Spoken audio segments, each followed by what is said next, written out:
बोलो जयकारा बोल मेरे श्री गुरु महाराज की जय। बोलिए साचे दरबार की जय। श्री आनंदपुरवासी भगवान की जय। श्री नगली निवासी भगवान की जय। समस्त भगत जी को जय सच्चिदानंद जी। भगत जी इस चैनल को सब्सक्राइब कीजिए, वीडियो को लाइक कीजिए और वीडियो को ज़्यादा से ज़्यादा शेयर कीजिए ताकि यह भक्तिमय सत्संग समस्त गुरुमुख जन तक पहुंच सके और आप भी पुण्य के भागी बन सकें। जय सच्चिदानंद भगत जी। आत्म आनंद का अनुभव अपने अंदर आनंद को प्रकट होने से रोकने वाला केवल अज्ञान है, जो मन के स्वभाव वश हो जाता है। इस अज्ञान के कारण यह नाशवान जगत एक रस प्रतीत होने लगता है। वास्तव में संसार असत्य है, जो एक रस नहीं रह सकता। जीव अपनी मूर्खता और अज्ञानता के कारण ही उसे सत्य मान रहा है, मानो ज्ञान को अज्ञान ने ढक लिया हो। गीता में भगवान श्री कृष्ण जी ने कहा है, जिस प्रकार धुएं से अग्नि और मैल से दर्पण आच्छादित हो जाता है तथा जिस प्रकार जेर से गर्भ ढका रहता है, उसी प्रकार अज्ञान के द्वारा यह ज्ञान भी ढका रहता है। स्मरण रहे कि असत्य में सत्यता का अनुभव होना ही दुख की जड़ है। जैसे अंधकार में रस्सी को हम सांप समझ बैठते हैं और अत्यंत भयभीत हो जाते हैं, वास्तव में रस्सी में न सांप था, न है और न होगा।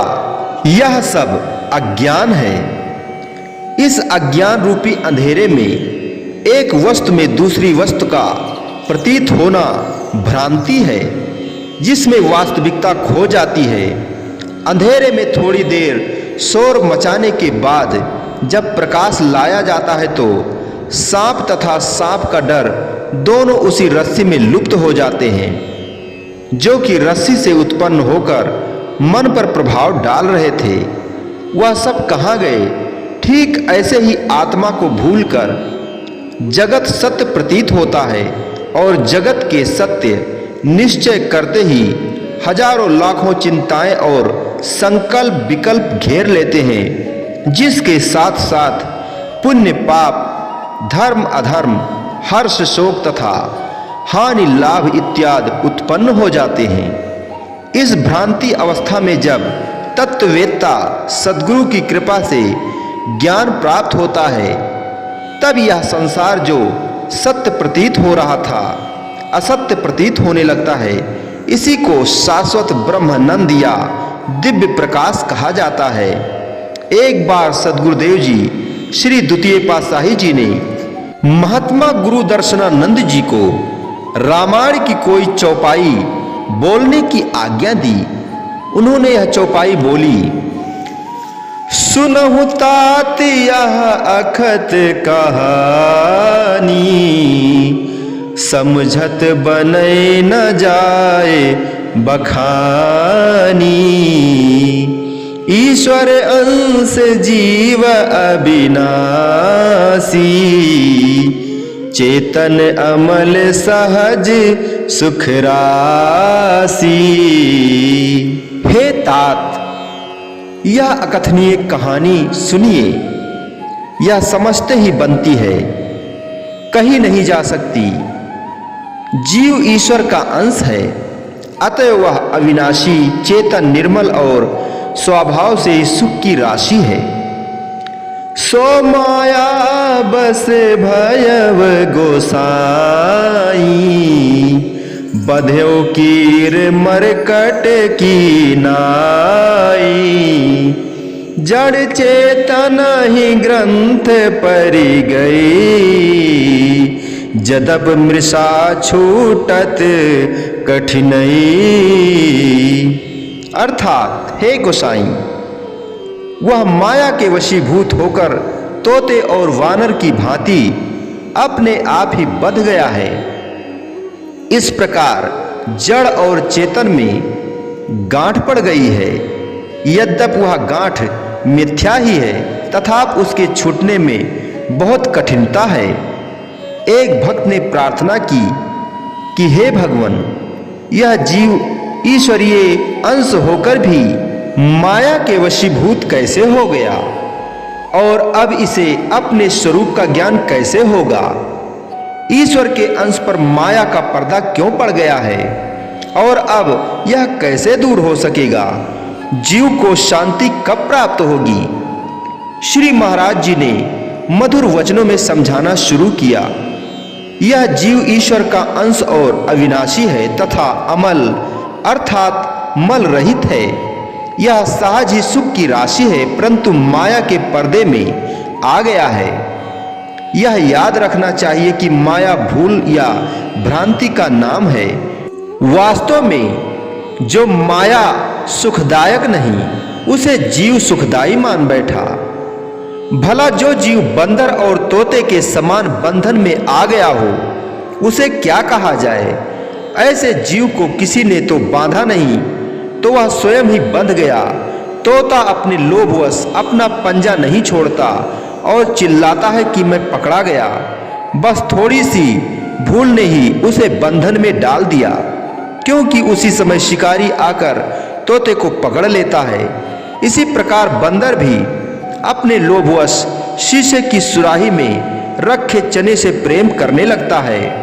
बंदर पकड़े जाने वाले पृथ्वी में उस सुराही को आधी गाड़ देते हैं। सुराही का मुंह तंग होता है। बंदर जब अंदर हाथ डालकर मुट्ठी में चने भर लेता है, तो उस तंग मुंह वाली सुराही में फंस जाता है। न बंदर मुट्ठी खोलता है, न सुराही से छूटता है। वह तो रोना चिल्लाना शुरू कर देता है कि मुझे अंदर से किसी ने पकड़ लिया है। तब अच्छा मौका जानकर बंदर को पकड़ लिया जाता है। उसके भ्रम के कारण वह बंदर वास्तव में पकड़ा गया। वह दोनों ही झूठे बंधन में बंधे हैं। तोते और बंदर की इसी अज्ञानता को ही जीव की अज्ञानता कहते हैं। यदि वे भूल ना करें तो शिकारी उन्हें बांधकर दुखी नहीं कर सकता। अब यह प्रश्न उठता है कि जीव को अपने स्वरूप का ज्ञान कैसे हो? इसके लिए सबसे पहले तो स्थूल बंधन को तोड़ना होगा, ताकि यह अहंता ममता दूर हो जाए। मनुष्य चाहे संबंधियों में ही रहे, परंतु उनका बंधन मन से तोड़ दे, अर्थात उनमें आसक्त न हो, उन्हें अपना ना माने। स्मरण रहे कि मैं मेरी और अहंता ममता ने ही इस जीव को संसार में बांध रखा है। अब विचार करना है कि यह आसक्ति रूपी बंधन मन से कैसे टूटेगा। मन से यह झूठे अपनत्व या ममत्व की डोरी कैसे टूटेगी?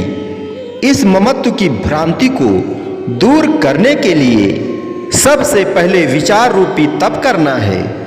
वह तप यह है कि पहले यह संकल्प दृढ़ करो कि मैं निर्लिप्त और निर्बंध आत्मा हूँ, मैं सत्य और चेतन हूँ। इसी भाव से गुरु शब्द का बारंबार अभ्यास करता रहे। इसका प्रमाण यह समझना चाहिए कि चेतन आत्मा यह जानता है कि यह मेरा हाथ है, मैं हाथ का स्वामी हूँ। देखो, हाथ जड़ है, इसे कुछ ज्ञान नहीं कि मैं इसका हूँ। इसी प्रकार समस्त पूरा शरीर जड़ है। इस शरीर को ज्ञान नहीं कि मैं किसका हूँ, परंतु उस चेतना को ज्ञान है कि यह शरीर मेरा है।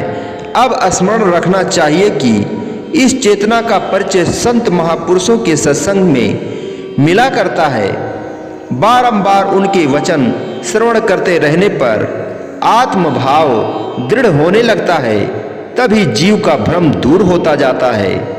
बोलो जयकारा बोल मेरे श्री गुरु महाराज की जय। बोलिए सांचे दरबार की जय। श्री आनंदपुरवासी भगवान की जय। समस्त भगत जी को जय सच्चिदानंद जी।